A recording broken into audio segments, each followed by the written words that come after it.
Primeira pergunta que muita gente se faz é: como é que o Thiago Reis começou a investir? O que você fazia? Como é que você decidiu ir para esse Tá. lado? Bom, eu comecei a investir no ano de 2003, né? No começo de 2003, janeiro, fevereiro de 2003. O que acontecia, né? Eu estava no terceiro ano do colegial e eu ainda não sabia, vamos dizer assim, a carreira que eu iria seguir.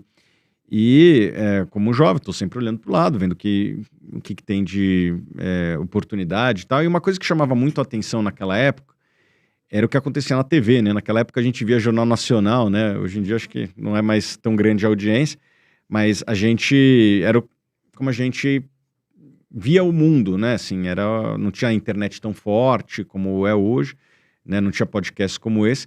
Então, eu via muito o Jornal Nacional e as notícias do dia no jornal, etc. E uma coisa que aparecia muito naquela época era o dólar subindo, a bolsa caindo, o risco país, porque a gente vinha da eleição de 2002, que foi a primeira eleição do Lula, que foi muito conturbada para os mercados, né? O dólar foi de, se não me engano, quase 2 para 4, o Ibovespa caiu bastante, esse negócio chamado risco país explodiu para cima, existia muita preocupação com a eleição dele naquele momento, e tudo aquilo lá chamava muito a atenção. Eu falava, poxa, o que é isso, né? Não está no dia a dia, né? Hoje tem muitos jovens aí com 12, 13 anos que já estão começando a investir, às vezes até menos, né?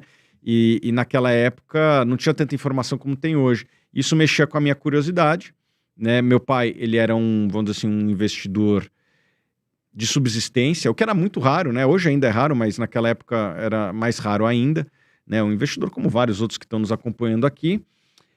E eu vou chutar que naquela época devia ter uns 50 mil desses no Brasil, né? Hoje estamos batendo aí 5 milhões de investidores, ou seja, é 2% da população, talvez países parecidos é algo entre 5% a 10%, mas naquela época, a gente está falando de 50 mil, de quase 200 milhões de habitantes, talvez tivesse um pouquinho menos do que tem hoje, mas dá o quê?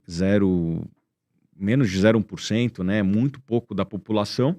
E daí eu perguntava para ele, o que é isso, não sei o que e tal.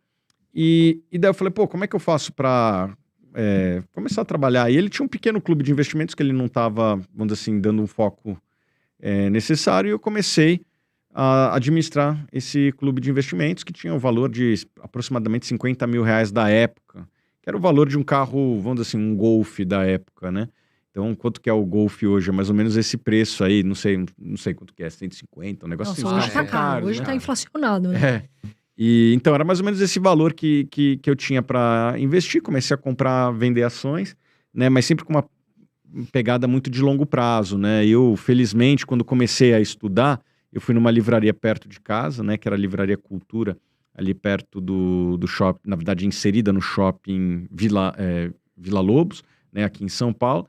E daí na hora que eu entro na seção de investimentos, tem um livro lá de um investidor chamado Warren Buffett, que por incrível que pareça, naquela época ele não era tão conhecido, né? Não existia YouTube e tal. E por sorte eu comprei esse livro, me identifiquei e falei, pô, vou tentar. Faz muito sentido o que ele faz, né? Comprar empresas boas e baratas. Podemos discutir quem é empresa boa, quem é empresa barata, mas era simplesmente isso que ele fazia.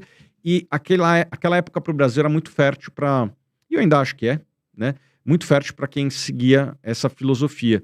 Você conseguia comprar excelentes empresas a múltiplos muito baratos. E eu comecei a fazer isso naquele clube, começou a ter um sucesso muito interessante, né?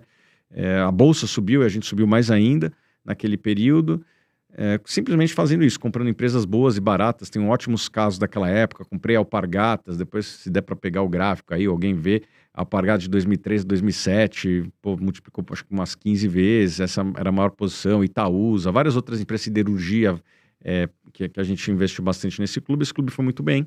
E foi assim que eu comecei a investir dinheiro de family and friends. E até a crise de 2008 eu não sabia o que era uma crise, né? Daí a gente... Quando vem a crise, o pessoal fica desesperado, né?